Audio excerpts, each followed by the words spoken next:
Teachers, what's the worst parent-teacher conference you've ever had? I had a student fail my class and I thought I'd been emailing with their parents throughout the semester. Turns out the parents didn't speak English and relied on their children to translate for them. Their older sibling was studying abroad, so the student was able to hide everything from the parents. Once they came home, the jig was up. The parents couldn't believe their child had lied for months, so we had a face-to-face meeting. It was so awful to see their faces crumble in shame and humiliation as their oldest child translated the meeting. I teach 7th grade, and the one that stands out to me was from my second year in the classroom. Probably it sticks out in my mind because I didn't feel confident in my job yet, so this interaction I had with the family threw me for a loop. Once, I had a struggling student come in with their family, and I was so eager to talk to this family. I was hoping that we could have some kind of constructive conversation that would lead to the kid's improvement in my class. I'd pulled up their grades to explain why he had a D in my class and what he needed to work on to bring his grade up. Next thing I knew, parents started completely berating the kid, calling him stupid and lazy and telling him that he was a failure. It was horrible. Even worse, the kid was on the spectrum, so he really didn't have the kind of emotional stability to handle something like that. Heck, I don't know what 7th grader would be able to handle something like that. He started crying and his parents apologized to me, and led him out into the hallway where they continued to berate him. It was rough. I tried to smooth some things over by talking about the kid's strengths, but they just wouldn't be deterred. The kid was sitting on the ground in the hallway, just sobbing next to the lockers, and his parents left, presumably to go to conferences with more teachers. I tried to console the student, but I don't think there was much I could have done. He was just completely heartbroken.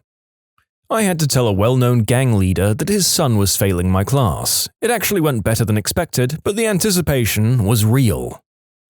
I was talking to the parent of a kindergarten student and telling her ways that she could help her child at home. She suddenly said, "Do you get paid to do this?" I said, yeah. And she said, "Well, I don't." Then she swiped all the papers off the table, stood up and walked out. I was like, okay then. My best friend's mum was told by her kindergarten or reception teacher in the UK to stop helping or encouraging her to read as she was making the other kids look bad, when in fact it was the teacher being a bit crap. She changed schools not long after. Why on earth an educator feels the need to stop a child from learning and excelling is a question that will never not boggle my mind. Not quite a parent-teacher conference, but it was after I got my first cell flip phone long ago when they were just coming out. An 8th grader stole it. My wife called the phone and the guy who answered was dumb enough to give her his name. It was a parent who was using it. The kid confesses to taking it and the parents came in. Admin confronted the parents about it, explaining that we just wanted the phone back. The parents tore into the kid for confessing he took the phone and told him his birthday was cancelled for ratting on them. I've had similar to this. Lady at my work, her phone goes missing. She then, months later, does a home visit to a family and sees her phone on the table. She picks it up and her photos are still on there. She says to the mum, "This is my phone." And mum says, "Oh my god, sorry, if I'd known it was yours, I would have made him give it back." How the frick does your 8-year-old just come home with a stolen phone and you're cool with it unless it's been swiped off someone you like? I did like the kid though, just couldn't trust him. My mother-in-law is a teacher. She had one child who basically existed to make sure my mother-in-law wouldn't be able to get through her day peacefully. Crawling on the ground all day, continuously talking, just generally distracting other kids and being uncontrollable. Mother-in-law had several talks with the kids' parents, but they obviously couldn't give a single crap. One day she lost her phone that she always kept on top of her desk. She spent hours looking for it when it occurred to her that the kid had been unusually quiet toward the end of the day. She asked my father-in-law to call her and of course the kid picks it up. My mother-in-law was furious and called the girl's parents. Her parents said that the kid had claimed that mother-in-law had let her have it for good behavior. It was all really stupid. Parent was irate because I caught her 6th grader cheating on a test. The parents said that the daughter was too stupid to cheat anyway and kept calling her dumb and an idiot. The daughter was right next to her, hearing her mother talk all this negative crap about her. Absolutely broke my heart. In tears, I told my principal. She said, "Well, there's nothing you can do about it, and if she really believes that, she's doing an incredible disservice to her daughter." I left the school the end of that year. An unintended conference when an undergrad I was teaching requested a formal meeting with me, her mother, and the dean of the college at the university. She'd received a 97% on an essay and she and her mother were both in tears, demanding that I be reprimanded and retrained for unfair grading policies. I think my mouth was agape the entire time. One time, a child peed all over the bathroom in the school. When we brought it up with a parent, they demanded to know why we didn't teach them how to properly use the bathroom. My girlfriend's mum is a teacher in a very poor, mostly racial minority area. She once had a child in 3rd grade who was on the cusp of being tested for special needs, but basically was approached as being slow but no serious biological developmental issues. This child, on one disgusting occasion, ate his own feces. Yes, ingested, on purpose, his own excrement. When brought up to the mother, the response was, "Well, he was hungry." An administrator in the room responded, "Then send him home with some crackers." Ugh, the horror.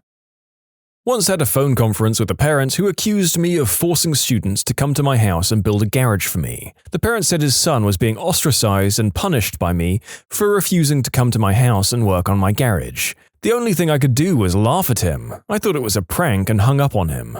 Next morning, I had to meet with my principal because the parent had called and threatened to call the local news media about my classroom if I wasn't immediately fired. The parent left screaming rants on my principal's voicemail. We listened to it a few times and got some good laughs. The parent claimed I was making the kid drive to my house during class, and if they didn't, I was failing them. But his son had an A- in the class, and the drive to my house was longer than the class period. The parent was obviously nuts, but it had to be treated as credible. So there was an investigation, and there may even be a report about it in my personal file. I've had other weird interactions with parents, but that one definitely takes the cake. Most parents are awesome and I enjoy visiting them. A very small minority will try and verbally abuse you or bully you. Kids will twist words and incidents so they don't get into trouble. Some parents can't believe their angels can do anything wrong. I don't know why they believe that. I've messed up as a kid and as a young adult. My kid is no angel either. That's not to say that teachers don't mess up and twist things either. Former teacher, first parent-teacher conference. I put a lot of time into preparing this evening as an innocent 22-year-old. I gave a 10-minute speech to about 15 family members.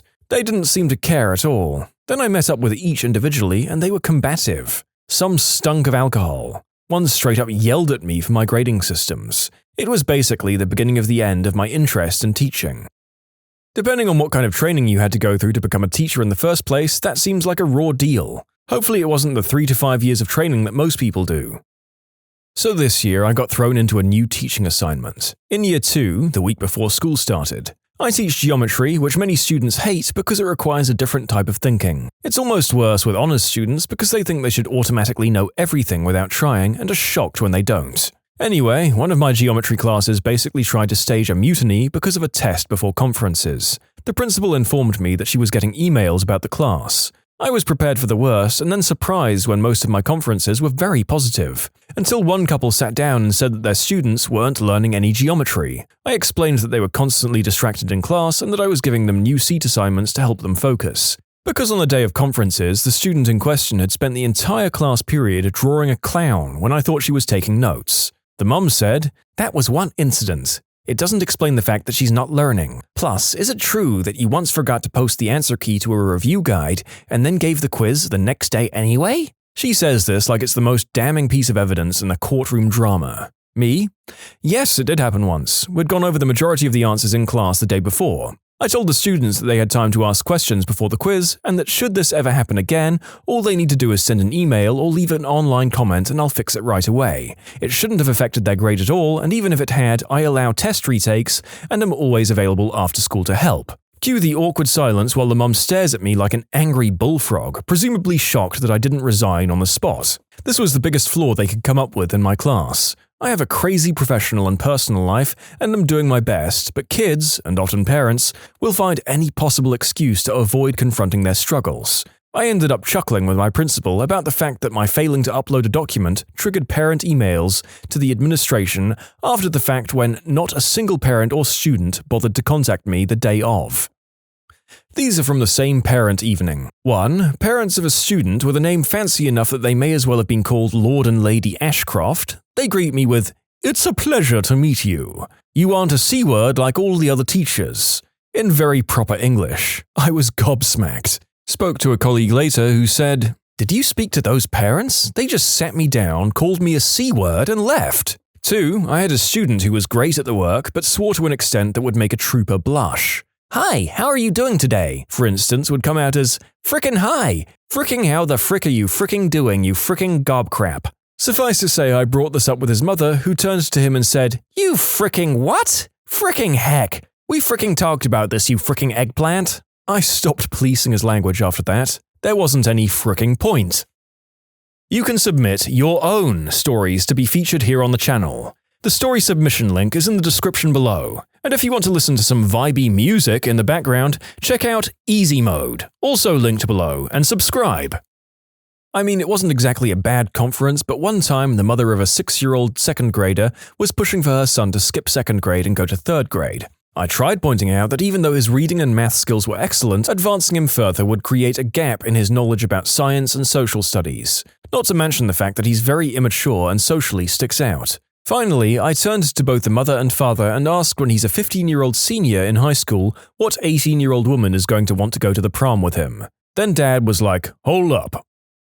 I'm a school psychologist, not a teacher, but we still have lots of parenting conferences. Worst one, spent a good half hour explaining that I was diagnosing her son with autism and why. Everyone agrees, including the parent, and we move on to developing his IEP. 20 minutes into this, and we're talking about his behavior plan, and she asks me, "I'm wondering, do you think he might have autism?" I do want to say that 98% of parents I work with are kind to school staff and very invested in their children. The stories in this conversation are the exceptions and not the norm. One of my friends just moved from the 4th grade special ed to the 1st grade. The kids are smaller, cuter, and can't draw blood or bruise her as much, which is a plus. The drawback that she's just now realizing is the parents.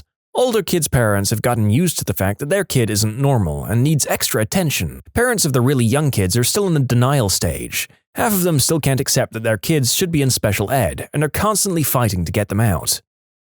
The one where a parent told me it was unreasonable to expect my sophomore US history students to write a 5-paragraph essay. She claimed she had expertise as she used to be an English teacher. Honestly though, I've been very lucky in my career to have never had a seriously bad parent-teacher conference. In my sophomore history class, we had several essays, maybe 3 to 4 a semester. It's wild that she, as an English teacher, would say that was weird. Yep, when she made her claim, it was all I could do to not say, "I see why you used to be an English teacher." This is the same conference where she asked, "Isn't this your first year teaching?" It wasn't.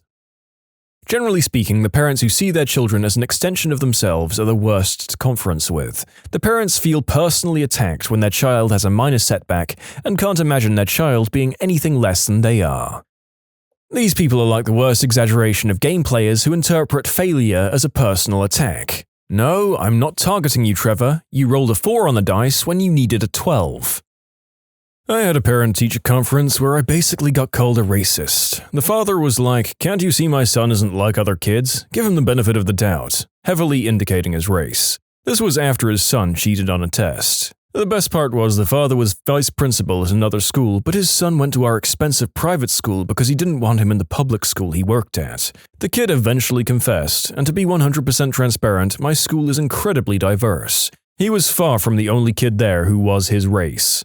Admin was super supportive. They ended up fudging his grade to please the parents after I gave him the 0. They wanted me to do it, but I refused. I told admin they can do whatever they want with the gradebook, but I'm not touching it. I had an experience like that once, was teaching at the majority-minority school where the staff wasn't as representative, only 40% minority teachers. As a result, it was a frequent and not always unwarranted occurrence for a teacher to get labeled as a racist, or at the very least, not treating students equally. I was sitting in a meeting between parents and all of the students' teachers, as well as the principal, to discuss gross behavior concerns we were having with this child. Being really inappropriate with peers, violent outbursts, etc. Parents claimed it was all because of his racist math teacher. The entire time, student is talking in Amharic to his parents and not responding to any English questions we pose. This goes on for about 30 minutes until our math teacher speaks up in what I was later told was perfect Amharic, explaining the situation to the child's parents in their native language. Turns out our white math teacher was a South African orphan that ended up raised in Ethiopia and went to school in the same town as the child's father, albeit 15 years earlier. This whole chain of events pretty much stunned the parents silent, and the meeting wrapped up a few short minutes later. When asked about what he'd said, the teacher told us that he'd reminded the parents that were their son still in Ethiopia, he would have been hauled in front of the school at lunchtime and paddled in front of his entire class for what he'd done, that a bell would have been rung 50 times, once for each time he was paddled, just as he, as well as the kid's parents, had no doubt experienced as a child, and that the child was lucky they were in a part of the world that had gotten rid of such practices. But their child's behavior was utterly inexcusable, and how dare they suggest that the color of their skin somehow makes it okay for their child to disrespect women and commit violence. Unfortunately, it had little effect, and 3 years later the student was in jail for selling substances to minors, less than 6 months after being expelled for intentionally starting a fire in the art room. I was a first-year special education teacher last year. I had little support that year and learned as I went, but especially since I was dealing with health problems at the same time, it wasn't a great year for me or the students. I should add that the majority of my students were bilingual, English and Spanish, and many of the parents didn't speak English at all. My Spanish is advanced beginner at best, so I became well acquainted with a few of the interpreters that worked in translation. There are a few that stick out in my mind. The worst was when the interpreter was a no-show during an ARD meeting. AP requested that I reschedule the meeting. The parent was understanding, but I was so stressed out and embarrassed that the parent came all the way to the school just for the meeting to not happen at all, with the due date for that child's ARD soon approaching. Once everyone had left the room and was out of earshot, I broke down crying. Second to that meeting were the parent who was scared to death that her child had autism. I worked with him more throughout the first semester, and I did begin to notice some possible and very subtle signs of autism, but he didn't have behavioral problems aside from needing regular redirection, and he got along well with his peers, so I wasn't too worried about him from a social standpoint. Academically, he was struggling, but we were working on that. The parent was in tears, and nothing I said could calm her down. What made this especially uncomfortable for me was that I'd been finally diagnosed with autism not even a year prior after suspecting for so long in my life. I wanted so much to assure her that even if her son did have autism, it wasn't the end of the world. It didn't change who he was as a person, but I wasn't exactly sure how. The last one was where the parent ended up being a no-show for an ARD. Mum was apparently pregnant and ended up going to the hospital, which I can understand, but no one could get in touch with any relative to find out what was going on until after the scheduled time. This particular parent had a history of being rather uncaring. The daughter was having some major behavioral issues, ended up getting suspended twice that year, and when her general educational teachers talked to Mum after school, her response was, "Well, what are you going to do about it?" I had a student as a sophomore in a co-teach special ed class. The student was borderline ID, he passed the heavily modified class. Students with these types of educational accommodations and modifications aren't able to attend a 4-year university. They can attend community colleges. The next year he was in my class again. I contacted his case manager and the parents told her they wanted to put him in regular classes so that he would be eligible to attend a 4-year university. We documented his work and scheduled a parent conference. We politely told the parent that their son was bombing the class because he was out of his depth, and we wanted to do the right thing and move him into co-teach classes where he could be successful. The parents argued with us that he was doing well in his other classes. He was passing with a 70 in every one. This is because his teachers didn't want to crush the kid, and grade protected him. His parents continued with, "We both are college graduates and our son will be too."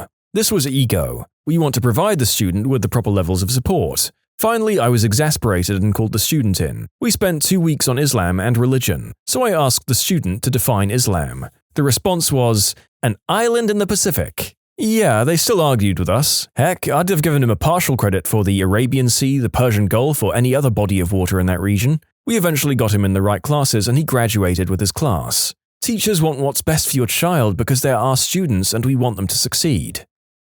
That's true. I remember having a teacher who did not like me and I did not like them, and I downright hated their subject. But damn, they persisted. Kept me in after class and I probably wouldn't have passed math without them. Most of them want what's best for your kids, guys. Parent accused me of singling out her child, talking to them differently versus the other 25 kids, sitting around and doing bugger all except talking about my romantic life, plus more wild, hurtful accusations. Also accused me of trying to be friends with students, all of which couldn't be further from the truth. I pointed out that I have a TA with me who could dispute those claims. Also legal documents backing up how her child was lying, documenting all the inappropriate behavior and harassment her child had directed at me, with times and dates. The parent continued to reiterate that she believed I was a liar and tore verbal shreds off me for almost 2 hours, no matter how much I repeatedly defended myself. I've never felt so disrespected and belittled my entire life. I was teaching 8th grade. I called a parent due to having their child repeatedly disrupt my class. I don't like to kick students out because to me that means that they've won. They aren't learning anything if they aren't in my room. I also operate on the idea that even if they're tuning me out, they may read one of my posters and retain something. Anyway, I called a parent explaining that their child was disruptive, blurting out, passing notes, moving to different seats, texting, saying rude things, etc. And the parent said, I bet my child isn't the only one. I responded, You're right, but I'm talking to you about your child, not someone else's. Isn't it your job to correct their classroom behavior? I responded, I've explained the steps I've taken to support your child in the classroom. What do you want me to do about it? I responded, Well, I'm not old enough to be your child's parent, so I would appreciate parental support. This is what I said instead of, parent your fricking child. There was one kid in one of my classes who had seizure disorder. So one day we had a guest in the room and he wasn't doing any of his work. Then when she asked why, he said, I have seizure disorder, so I don't have to do any work. They then told me, the student teacher, and then I told my mentor teacher. His family and I had a parent-teacher conference already scheduled that day, so when I brought it up, the dad goes, My son didn't say that, the guest was making that up. Yes, the guest came into the room, figured out that your kid had seizure disorder, and then told me your kid said that just for fun. Okay. Probably the time when both the dad and the son were high as frick. Both were nodding off in the meeting. The mother looked like she was on the verge of tears. Poor kid never stood a chance. When you subscribe, make sure to hit the bell to turn on notifications. Put the playlist on in the background to finish listening to all the stories, or if you want some vibey music to put on in the background, check out easymode. If you like Am I the Genius, give Am I the Jerk a shot. Everything linked in the description.